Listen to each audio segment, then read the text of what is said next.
The scripture readings invite people to stand up straight, grow some courage, trust in God, and step into the new thing that is coming. This is where we find ourselves this month as we look at another decade in the 100 years of the life of the United Church of Canada. Every month we're looking at the church in the era, something the church wanted people to read, Indigenous connections, and a hymn from the era. This is our decade. The United Church of Canada began this decade rising to the top of its influence and reach. With less than 20 million people in the country of Canada, the church had 3 million members. In the midst of the post-war baby boom, its Sunday schools were overflowing with children, and the programming, activities, and worship services were full of optimism and strength. There were united churches everywhere, cathedral-type churches in the cities, sprawling community churches in the suburbs,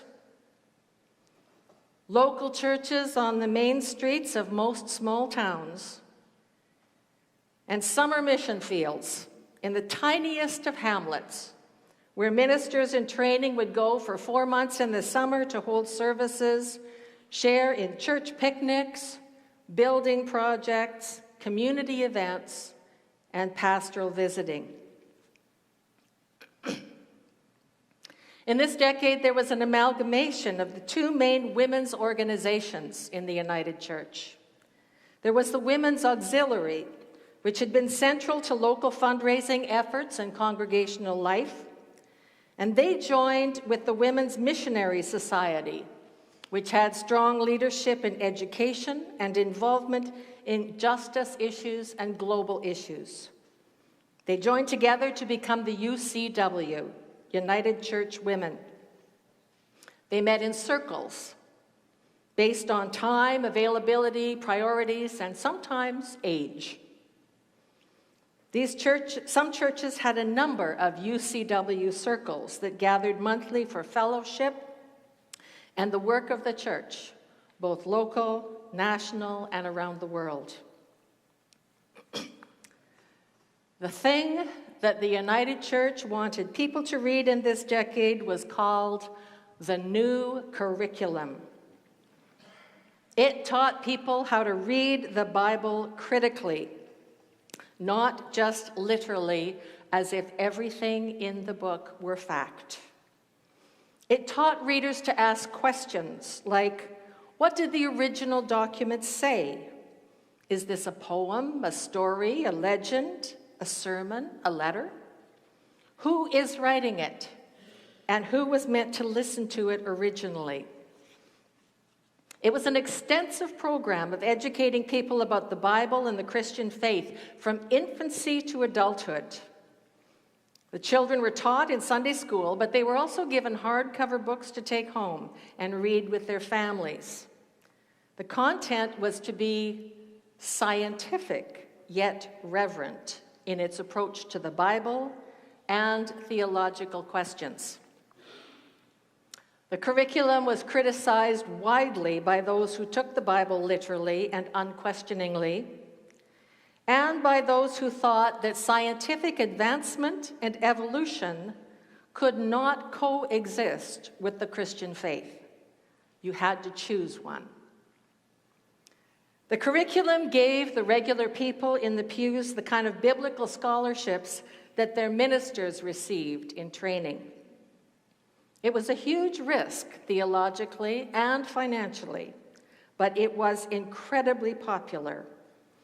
They sold close to 1 million copies, more than double what they had expected. This curriculum and its education was credited with keeping more people in the church during this decade of incredible change. But we weren't the only church changing. Pope John the 23rd made sweeping reforms of the worldwide Catholic Church, known as the Vatican II Council. It was hailed as possibly the most significant event in church history since the Protestant Reformation 500 years earlier. Pope John invited Catholics to read the Bible and study it, to hear the Mass in their own languages, not just in Latin, to put away some of the statues and be more involved in their communities. In a Cold War climate, he was committed to global peacemaking. He ushered in an unprecedented spirit of ecumenism and interfaith dialogue, regularly meeting with leaders of other faiths and other churches. Time magazine put the Pope on its cover as Man of the Year in 1962. The United Church put him on the cover of its magazine, The Observer. The next month, they published pages of letters to the editor, some congratulating the Church for their recognition of this momentous event, but many letters livid for putting a Catholic on the front of a Protestant publication. 55 to 65 was an era of all things new. The UN created a new international force of peacekeepers to address the conflict in Egypt over the Suez Canal. Lester B. Pearson was instrumental in making that happen. It established a reputation for Canada as a peacekeeping nation and earned Pearson the Nobel Peace Prize 5 years before he became our Prime Minister. In this decade, Indigenous people were newly allowed to vote in Canadian federal elections without losing their status. By the end of the decade, Canada also had a new flag, separate from the Union Jack.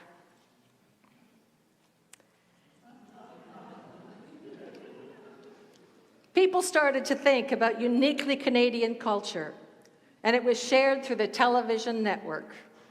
Everyone had CBC, though weather and geography could influence how well your antenna worked. When I moved from Regina to Saskatoon at the end of this era, we doubled our viewing options with the addition of CTV. We were offered memorable daily children's programs and Canadian national news and game shows. We had a new Medicare system just starting in Saskatchewan that would later be adopted by the whole country. But it was expensive and controversial. Doctors withdrew their services and went on strike for 29 days. Labels of socialist medicine divided communities. Though the United Church nationally had long pushed for universal Medicare, local ministers in the province of Saskatchewan were being asked to keep the peace in their own communities. And some remember being encouraged to kind of keep their heads down. The new era was lived out in a number of firsts in medical experiments and advancements. Pioneered by a woman surgeon in the US, a rare surgery was performed in Edmonton on an infant to address blue baby syndrome. The same surgeon, Callahan, completed Canada's first successful open heart surgery. He continued to do work and research to make heart pacemakers a little more portable. And a new medication arrived that allowed women more sexual freedom without the unintended consequence of pregnancy. It was such a groundbreaking advancement that everyone knew about it, and it didn't even need a name. It was simply called the pill. While contraceptives were still criminalized in Canada, the pill could be prescribed to regulate a woman's cycle with the happy side effect of temporarily preventing pregnancy. And there were also new experiments in the area of mental and psychological health, for better and for worse. A Saskatchewan-based psychiatrist, Humphrey Osmond, who worked in the sprawling Weyburn Mental Institution in Saskatchewan, experimented with chemicals that affected the brain to try to address psychosis and addictions. Treating patients with a single dose of LSD or mescaline was seen as an attractive, cost-effective approach. It fit with the goals of a new publicly funded healthcare system aimed at restoring health and autonomy to patients who had long been confined to asylums.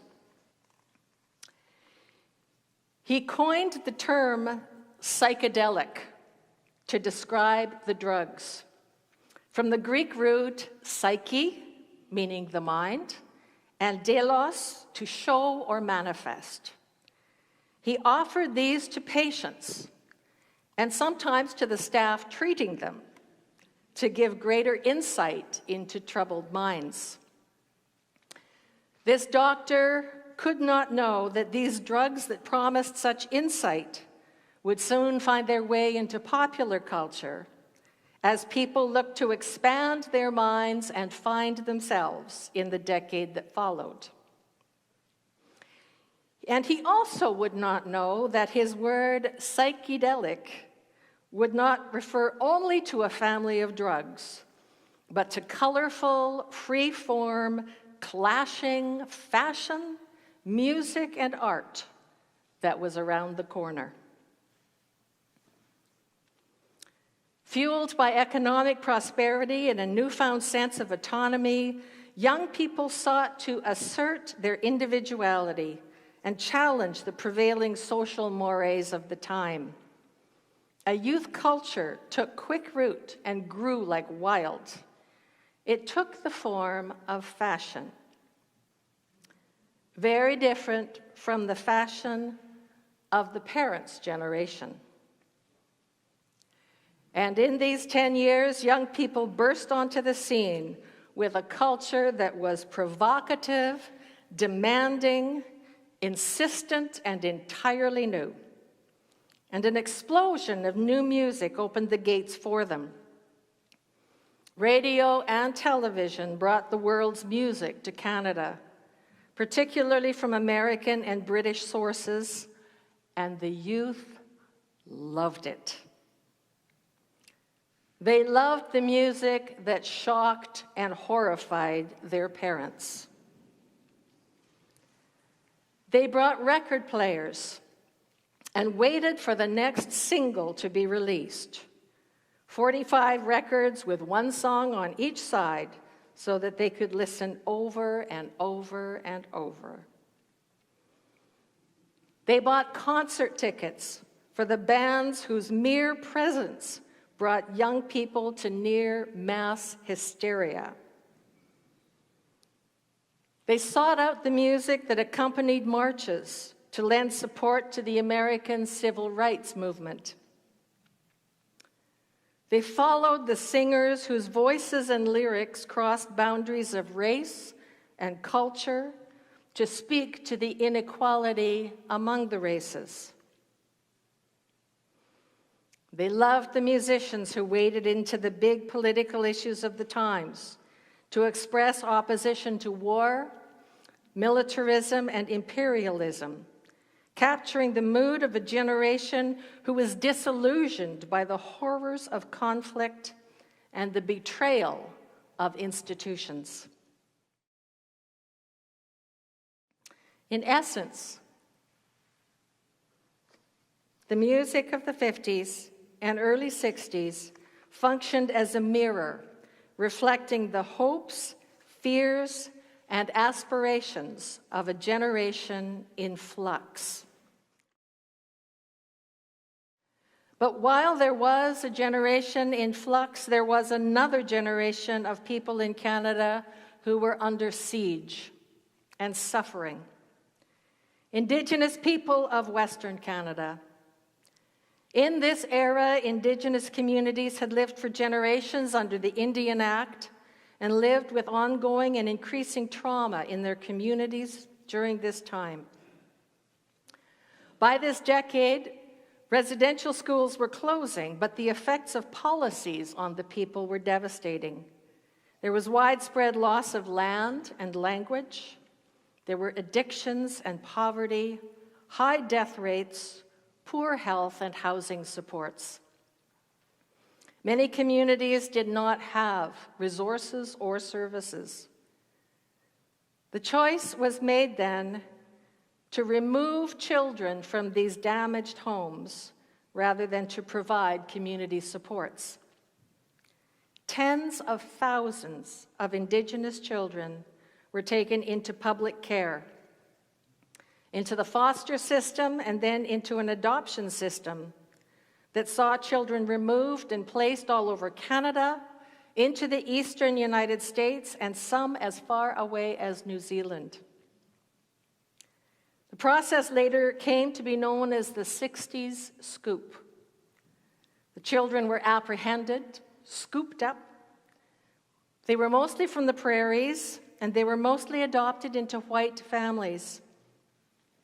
Children and infants were actively marketed to potential adoptive families who had love to share. Many church people responded to the call and adopted Indigenous children. Often they knew nothing of where the children had come from, their families, communities, cultures, or traditions.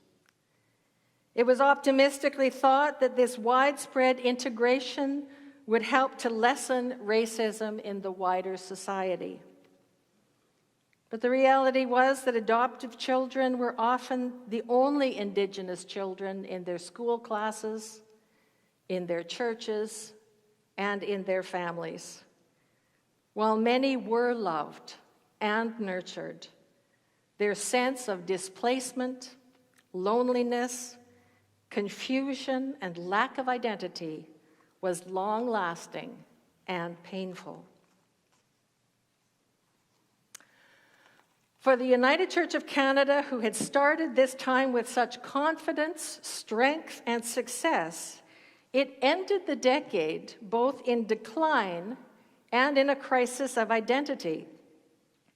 The generation gap had sharply drawn lines against establishments and institutions, and the church represented both. Even for the United Church's quite liberal leadership, the rapidity of change in the area of sexuality was overwhelming. Sex within and without marriage was a topic the church was reticent to entertain, as was alcohol use. The church had always been a temperance and abstaining church with an active resistance to the liquor trade. But now it recognized that many of its members, and even some clergy, enjoyed a drink at various occasions and locations. So the church now called for its members to be informed and tolerant toward their fellow church members who held different views.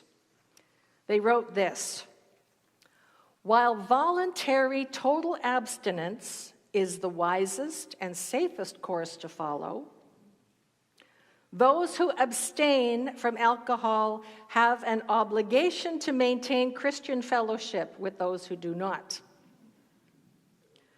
It also suggested that those who exercise their right to use alcoholic beverages should avoid any excess and likewise maintain fellowship with total abstainers. But probably most significant was the division about the nature of God. whether the idea of a supernatural God in the sky had any relevance anymore for life on earth.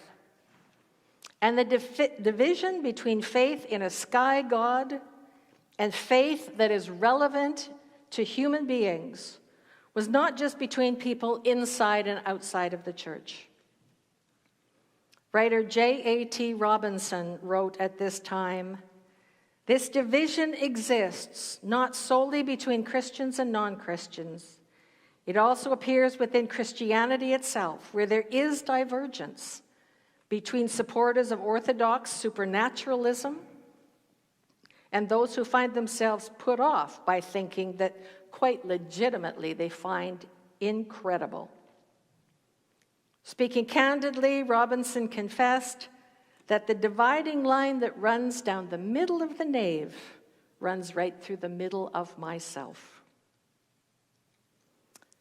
At the end of this decade, the church, for the first time in its history, saw a 2,000-member drop in its membership, the start of a decline from which it has never recovered.